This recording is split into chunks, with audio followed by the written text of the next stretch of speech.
Assalamualaikum warahmatullahi wabarakatuh. Perkenalkan, nama saya Tulistiani Krom. Saya dari kelompok 3 yang beranggotakan 1. Muhammad Ihsanuddin, 2. Tulistiani Krom, 3. Gilang Suseno.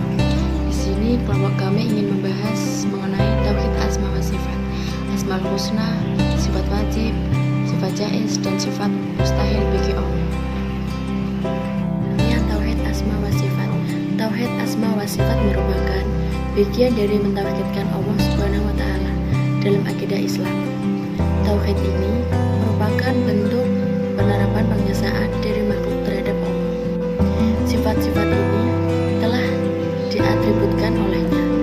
Dalil mengenai tauhid asma dan sifat dari Al-Qur'an ini antaranya ialah firman Allah yang artinya, hanya milik Allah nama-nama yang paling baik, maka berdoalah kepadanya dengan menyebut nama-nama itu, dan tinggalkanlah orang-orang yang menyimpang dari kebenaran mengenai nama-namanya.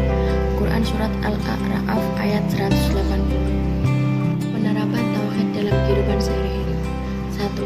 Tidak mencontek saat ujian, karena meyakini bahwa Allah memiliki sifat al-basir, yaitu Allah maha melihat. 2. Meminta hanya kepada Allah, karena meyakini bahwa Allah memiliki sifat al-qarib, yang maha dermawan atau pemurah. 3. Senang memaafkan orang lain, karena Allah memiliki sifat al-ghafur, maha pemberi maaf. Sifat al-qarib, yang maha dermawan atau pemurah. 3. Senang memaafkan orang lain, karena Allah memiliki sifat al-ghafur, maha pemberi maaf. Definisi Asmaul Husna. Asmaul Husna menurut bahasa berarti nama-nama yang baik. Sedangkan menurut istilah Asmaul Husna adalah nama-nama yang baik bagi Allah sebagai bukti kebesarannya dan kesempurnaannya. Kemudian manfaat apa saja yang kita bisa dapatkan dari mempelajari Asmaul Husna dalam kehidupan sehari-hari kita? Di antaranya 1. Menambah keimanan kita kepada Allah Subhanahu wa taala. 2. Mengetahui dan memahami sifat-sifat kemuliaan Allah Subhanahu wa taala sehingga bisa menjadi teladan dalam kehidupan sehari-hari kita.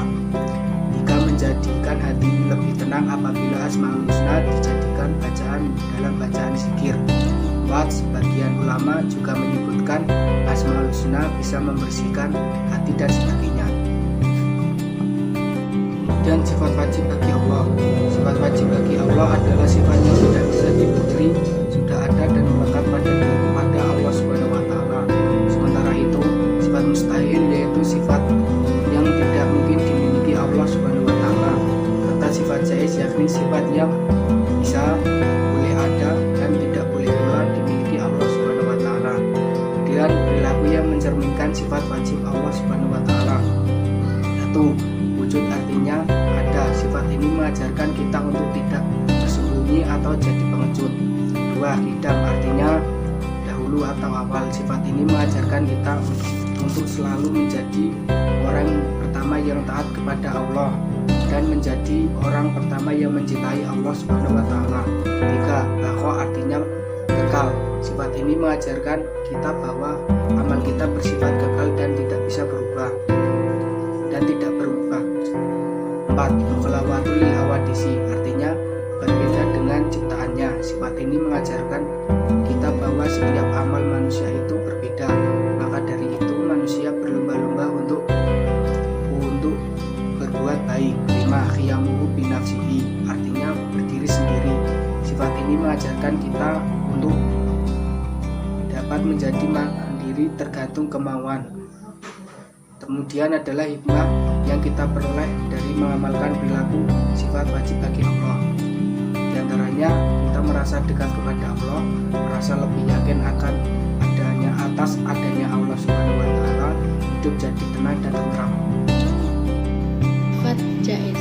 Sifat jaiz Allah hanya ada satu saja, yaitu fi'lu kulli mumkinin aw tarku, yang artinya Allah berwenang melakukan atau menciptakan sesuatu atau tidak melakukan dan menciptakan sesuatu. Hal ini berarti segala sesuatu yang Allah kehendaki maka akan terjadi kejadian tersebut. Atau sifat jaiz. 1. Allah bisa dan berhak menjadikan orang yang tadinya sehat menjadi sakit secara tiba-tiba, dan sebaliknya Allah juga bisa menjadikan orang sakit menjadi sehat tanpa pernah diduga sebelumnya. Karena Aflatun mengatakan tidak bisa ditolong lagi. 2. Allah bisa dan berhak menjadikan orang rendah menjadi orang terhormat, serta bisa juga menjatuhkan orang menjadi rendah tanpa diduga sebelumnya. Hikmah mengimani sifat jais, mendapatkan kebahagiaan dunia dan akhirat, merasa takut akan kebesaran Allah SWT, mendapatkan ilmu di dunia dan beriman kepada Allah dan percaya dengan kekuasaan Allah Subhanahu wa Ta'ala. Tunggal atau mustahil. Kata mustahil dapat diartikan tidak mungkin terjadi. Sifat mustahil bagi Allah Subhanahu wa Ta'ala adalah sifat-sifat yang mustahil atau tidak mungkin dimiliki bagi Allah Subhanahu wa Ta'ala. Karena sifat tersebut tidak mungkin dimiliki oleh Allah Subhanahu wa Ta'ala sebagai Tuhan yang Maha Esa segala-galanya, sifat mustahil bagi Allah Subhanahu wa Ta'ala antonim dari kata sifat bagi Allah Subhanahu wa Ta'ala. Sifat muhal adalah apabila Allah mempunyai sifat-sifat di bawah ini, maka Dia bukanlah Tuhan semesta alam. Namun pada detik ini Allah menunjukkan bahwa sifat-sifat muhal ini berlawanan dengan sifat-sifat wajib Allah yang dimilikinya. Karena Allah bukanlah zat yang baru binasa serupa dengan yang lain-lain. Mentari terbit dengan cahaya timurnya, dengan kilauan yang menembus segala ufuk bervioba, dan tiadalah pagi dan malam yang berjalan secara bergantian, seperti kuda menunggu antrian untuk terbang, dan seperti dua penguasa yang terpenjara oleh waktu. Siang dan malam pun berbicara pada langit dan bumi. Sesungguhnya telah ada yang menyuruh kami seperti ini, wahai langit bumi. Langit bumi menjawab,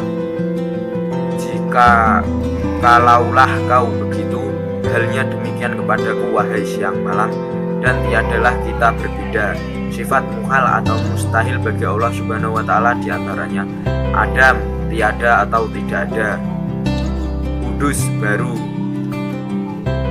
fana, binasa dan tidak kekal atau abadi;